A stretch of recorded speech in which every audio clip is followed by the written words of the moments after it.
Okay, so before we move on to our second line advice, please consider giving these really easy strategies a go, because you'll be surprised at just how many people report significant improvements in their IBS symptoms just by making these simple changes. So beyond these simple strategies, we can now look to some other potential approaches to help reduce the frequency and the severity of your symptom flare-ups.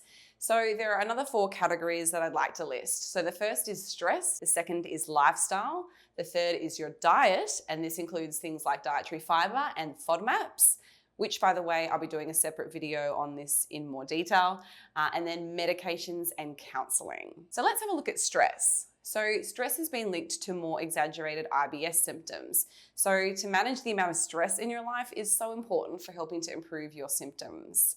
Now, I've frequently had clients say that their symptoms have been worsened with major changes in their life. So for example, maybe they've changed jobs, they've moved homes, they've increased their responsibilities and commitments, and all of those things can lead to more stress. And from personal experience, I can say it was about the time when I opened my own business that my IBS became considerably worse. So how does it actually work? Together, the brain and the nerves that regulate our bodies, including those in our gut, are called the central nervous system. And this is broken down into our parasympathetic nervous system and our sympathetic nervous system. And recently, some experts are saying there might be a third system, which is our enteric nervous system, which is the function of our gastrointestinal tract. Our parasympathetic nervous system is known as our rest and digest system, and one of the things that it regulates is how frequently we go to the bathroom.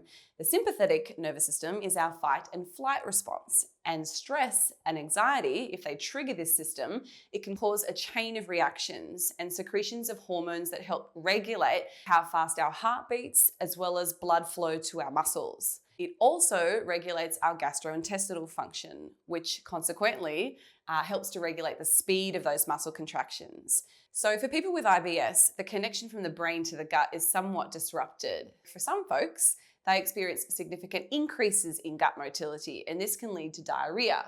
But for others, it can have the exact opposite effect, where the gut slows down and can cause pain, bloating, and constipation. Now, something else that can occur when you're under constant stress is we begin to secrete a higher than normal amount of a hormone called corticotropin-releasing factor, or CRF. And this has been linked to our healthy gut microbiome. If it remains elevated over time, that can cause imbalances to our gut bacteria, a condition called dysbiosis. And that can lead to a wide range of digestive problems, such as bloating, diarrhea, constipation, and stomach cramps. The takeaway here is to manage your stress. Life is very stressful, and I would highly recommend seeking out professional help. It's an invaluable tool whether you have IBS or not. Let's take a look at our diet, specifically fiber. This is another highly important part of the dietary approach to help manage your IBS. Fiber might just be one of the missing puzzle pieces in the case of somebody that has IBS type D, because it can help to provide bulk to your stool. However, for somebody with IBS type C, too much fiber or the wrong type of fiber might actually worsen your symptoms. And this is why it's so important to know your subtype, and that way we can best help to manage your symptoms. Fiber is typically found in plant-based foods, specifically fruits, vegetables, nuts, seeds, whole grains, and legumes. And it's recommended that we consume around 25 to 30 grams per day. Dietary fibers are a specific type of carbohydrate known as oligosaccharides and non-starch polysaccharides, and these are unable to be broken down in the small intestine. Instead, they travel largely undigested down towards our colon. Now, there are 2 types of dietary fiber. There is soluble fiber and insoluble fiber, and they each have a really important role to play in our digestive health. Soluble fiber includes things like pectins, gums, inulin type fructans, and some hemicelluloses. Now, I know they probably sound like very foreign words, but I'll put up a couple of examples for you of these types of foods right here for you so that you know exactly what I'm talking about. So you'll also see these listed on the labels of various packaged food products. And these fibers are able to help absorb large amounts of water, and they form a thick, viscous gel. And since they're unabsorbed by the small intestine, soluble fiber is more easily fermented by our gut microflora, which is one of the reasons why we produce gas, as well as short-chain fatty acids called acetic, propanoic and butyric acid, and they can be reabsorbed and ultimately reabsorbed for energy. Insoluble fibers, as the name describes, do not absorb water, and these include things like lignans, cellulose, and some hemicelluloses. Most of the foods that we eat are about 1/3 soluble and 2/3 insoluble, but both types are really important for healthy digestion because insoluble helps add bulk to our stool, and the soluble fiber draws water in and makes it easier for us to go to the bathroom. So let's have a look how fiber impacts the different subtypes of IBS. For those that have IBS subtype C, including some more soluble fiber will increase the amount of water in the GI, and that can help speed up transit time and allow you to go to the bathroom more regularly. Something to consider is that different types and different amounts of fiber will affect people differently. So for this reason, I recommend increasing your fiber fairly gradually, maybe 3 to 5 grams every few days until you find an amount of fiber that helps you become more regular.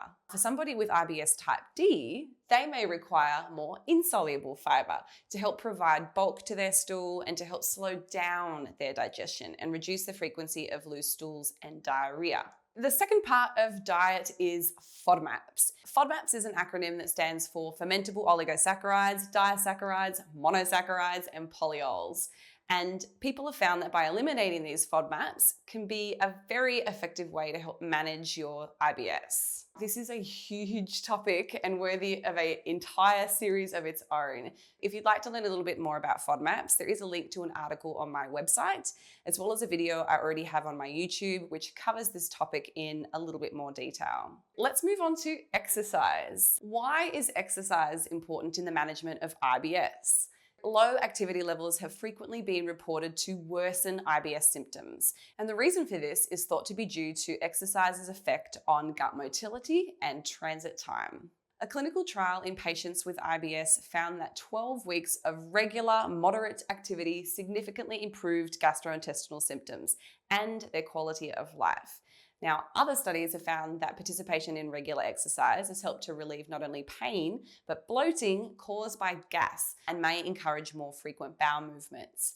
And lastly, exercise has also been linked to reducing stress, which is another huge trigger for IBS, which I mentioned earlier. So things like yoga, meditation, or even just getting outdoors and being in nature has also been reported to help with stress relief and in turn reduce those IBS symptoms. The moral of this story, guys, is that if you suffer from IBS and you aren't exercising regularly, or if you're under a lot of stress or you spend a significant amount of time indoors or seated for long periods of time, like me, it might be a good idea to get up, get outside, and move more. The last option is medication, and this is typically only considered once all the strategies that I've talked about today have been trialed for several months, but with limited success. Now, the most common medication used to manage IBS symptoms are laxatives, and these can either help to stimulate the gut or help draw water into the GI, which softens the stool. For IBS subtype D, antispasmodics are prescribed, and they can help to relieve cramps and relax the smooth muscles of the gut. Now, another medication that's frequently being used is a low-dose antidepressant. Like I spoke about before, the gut has lots and lots and lots of nerve endings, and these are in constant communication with our brain. If you suffer from anxiety or you're under a lot of stress, this can actually affect the message that the brain sends to your gut. So antidepressants have actually been shown to help reduce that frequency of messaging and can provide some relief of your symptoms. So I do want to reiterate that medications should really be considered only when you've tried all the previous first-line approaches for several months with no improvements. Unfortunately, guys, there is no cure and no one magic solution to manage your symptoms. It's very much an individual approach. But as we've discussed today, there are several strategies and approaches that you guys can use that have been shown to improve IBS symptoms drastically. Now, as somebody that suffers from IBS personally, learning my subtype and understanding what areas needed to change have made a huge impact in my overall quality of life. I now know what caused my symptoms, so IBS is kind of under my control. Now, this doesn't mean that I'm completely pain-free.